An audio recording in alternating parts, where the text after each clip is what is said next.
दोस्तों, किसी ने कहा कि बरसात आई और आकर मेरे कानों में यह कहकर चली गई कि गर्मी ज़्यादा देर तक किसी की भी नहीं चलती, फिर भले ही वो सूरज ही क्यों ना हो। जी नमस्कार, मैं गोपाल कलमोदिया। एक बहुत ही छोटी सी कहानी, यह कहानी है गांव से शहर आकर पढ़ने वाले एक लड़के की। वह लड़का शहर में रहकर अपनी कंपटीशन एग्जाम की तैयारियां कर रहा था। कुछ एग्जाम तो वह दे चुका था और कुछ एग्जाम से भी देना बाकी था। तभी एक दिन खुशी की बात होती है, उसे इंटरव्यू के लिए कॉल आया था। इंटरव्यू देने के लिए उसे दूसरे शहर में जाना था, परंतु इस लड़के के पास में इंटरव्यू देने जाने के लिए पैसे नहीं थे। वह अपने कमरे में गया, उसने कमरे की तलाशी ली तो उसे मात्र 30 रुपये मिले। अब 30 रुपये में तो इंटरव्यू दे नहीं सकता था। रिश्तेदारों से उसने पहले ही उधार मांग रखे थे। अब सोचा कि इनसे और उधार मांगूंगा तो बेइज्जती वाली बात होगी। यह सोचकर वह उस पूरी रात सो नहीं पाया और उसने विचार किया कि चलो एक काम करते हैं, सुबह उठकर इंटरव्यू देने चलेंगे, बस स्टैंड तक चलेंगे, हो सकता है कोई जान पहचान वाला मिल जाए तो उसके साथ इंटरव्यू देने के लिए चले जाऊंगा या फिर किसी से लिफ्ट मांग लूंगा। बाकी सब कुछ परमात्मा पे छोड़ते हैं, कुछ ना कुछ तो होगा ही। यह सोचकर वह सुबह जल्दी तैयार हुआ, अपने कागजात वगैरह रेडी किए और बस स्टैंड की ओर निकल गया। परंतु आज इसे कोई भी जान पहचान वाला नहीं मिला। बस आई और आकर चली गई, क्योंकि बस में चढ़ने के लिए तो किराया चाहिए होता है। अब वह भगवान से बोलता है कि भगवान, यह सब तुझे मेरे ही साथ करना था। यह बोलते बोलते वह बस स्टैंड से बाहर आता है। बाहर देखता है तो बस स्टैंड के बाहर एक मंदिर बना हुआ था। वह सोचता है कि चलिए अब इन्हीं के पास चलते हैं और इन्हीं से कुछ मदद मांगते हैं। यह सोचकर वो मंदिर में जाता है। मंदिर में भगवान को प्रणाम करके सीढ़ी उतर के अपने जूते बांध ही रहा था, तभी उनकी नज़र एक भिखारी पर पड़ती। वहाँ एक भिखारी बैठा हुआ था जिसके कटोरे में बहुत सारे सिक्के पड़े हुए थे। उस भिखारी को देखकर वह जो लड़का था वो भगवान से कहता है कि वाह, जिसको पैसे की ज़रूरत है उसे तुम दे नहीं रहे हो और जिसे ज़रूरत नहीं है उसके पास में कटोरे भरे पड़े हैं।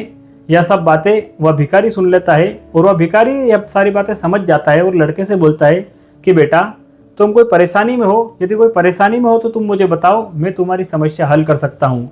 तब वह लड़का सारी बात उस भिखारी को बताता है कि ऐसे ऐसे मुझे इंटरव्यू देने जाना था और मेरे पास मात्र 30 रुपये हैं और मुझे 500 रुपये की ज़रूरत है, परंतु अब मैं इंटरव्यू देने नहीं जा सकता क्योंकि मेरे पास कहीं से भी पैसों का जो है इंतजाम नहीं हुआ है।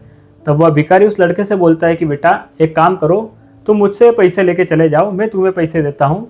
तब वह लड़का बोलता है कि आप क्या ही आपसे लूँ बाबा, आप क्या ही देंगे, आप तो खुद यहाँ पर भीख मांगकर अपना गुजारा कर रहे हैं, आप तो खुद लोगों से भीख मांग रहे हैं, मैं आपसे क्या ही मांगू। तब वह भिखारी उस लड़के से बोलता है कि बेटा, यहाँ तो सब मांगने ही आते हैं, इसके दर पे तो सब मांगने ही आते हैं, कोई इससे मांगने आता है, किसी से मैं मांग लेता हूँ, तुम चिंता मत करो, ये 500 रुपये तुम लेकर चले जाओ, मेरा क्या है, मैं तो यहीं पर रहता हूँ, दिन भर भीख मांगता हूँ और जितने पैसों से मेरा गुजारा हो जाता है उतने पैसे मैं मेरे पास रखता हूँ और जो बाकी के पैसे होते हैं वह इसी मंदिर की दान पेटी में जाकर शाम को डाल देता हूँ। वह लड़का खुश होता है और उस भिखारी से 500 रुपये लेता है और उसके बाद में भिखारी से बोलता है कि बाबा, मेरे पास जब भी ये पैसे आएंगे मैं आपको पैसे लौटा दूंगा। तब भिखारी बोलता है कि हाँ बेटा, क्यों नहीं, मेरा एक ही ठिकाना है, मैं यहीं रहता हूँ, सुबह से शाम तक मैं यहीं रहता हूँ, जब भी तुम्हारे पास पैसों की व्यवस्था हो जाए तुम वापस पैसे लेकर मेरे पास ही आ जाना। वह लड़का इंटरव्यू देने के लिए चला जाता है। लकीली उस दिन उस लड़के का इंटरव्यू में सिलेक्शन हो जाता है और वह लड़का जब बस में बैठकर आ रहा था तो वह बहुत ही खुश था और वह विचार कर रहा था कि सबसे पहले मैं जैसे ही बस स्टैंड पर उतरूंगा, मंदिर के पास जो बाबा है उन्हीं के पास जाऊंगा और उनको इस बात की खुशखबरी दूंगा कि बाबा, मेरा इंटरव्यू में सिलेक्शन हो गया है। यह सब सोचते सोचते बस स्टैंड आ जाती है। लड़का बस में से उतरता है और मंदिर की ओर चला जाता है। मंदिर में काफ़ी भीड़ थी, आरती हो रही थी।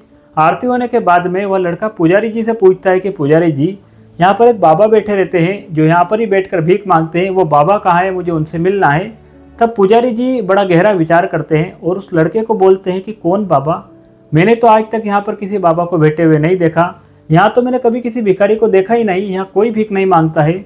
इतनी बात सुनकर वह लड़का हैरान हो जाता है।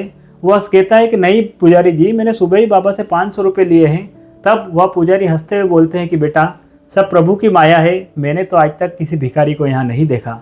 दोस्तों, ये छोटी सी कहानी है, परंतु ये छोटी सी कहानी हमें सिखाती है कि हमें हमेशा दूसरों की मदद करना चाहिए और हमें हमेशा परमात्मा पर भरोसा करना चाहिए, क्योंकि परमात्मा जब सारे रास्ते बंद हो जाता है तो आप लोगों के लिए कोई ना कोई रास्ता जरूर खोल ही देता है। जब आप लोगों को लगता है कि अब तो सब कुछ खत्म हो गया है, यकीन मानिए परमात्मा आपके लिए तभी कुछ नया शुरू करने वाला होता है। छोटी सी कहानी है, बहुत कुछ हम लोगों को सिखाती है। यदि यह कहानी आप लोगों को पसंद आई हो तो इस चैनल को सब्सक्राइब कर सकते हैं, क्योंकि हर रोज़ सुबह 8:30 बजे इस चैनल पर आप लोगों के लिए इसी मोटिवेशनल और प्रेरणादायक कहानी हम लोग लाते रहते हैं। और हाँ, इस कहानी को अधिक से अधिक फेसबुक पर, व्हाट्सएप पर, हर जगह शेयर कीजिए हो सकता है आपके शेयर से किसी की ज़िंदगी में थोड़ा सा परिवर्तन आ जाए। याद रखिए, यदि आप कुछ अच्छा सुन रहे हैं तो आप गोपाल कलमोदिया यूट्यूब चैनल पर सुन रहे हैं। मिलते हैं कल किसी अगली कहानी के साथ, तब तक के लिए जय श्री कृष्ण।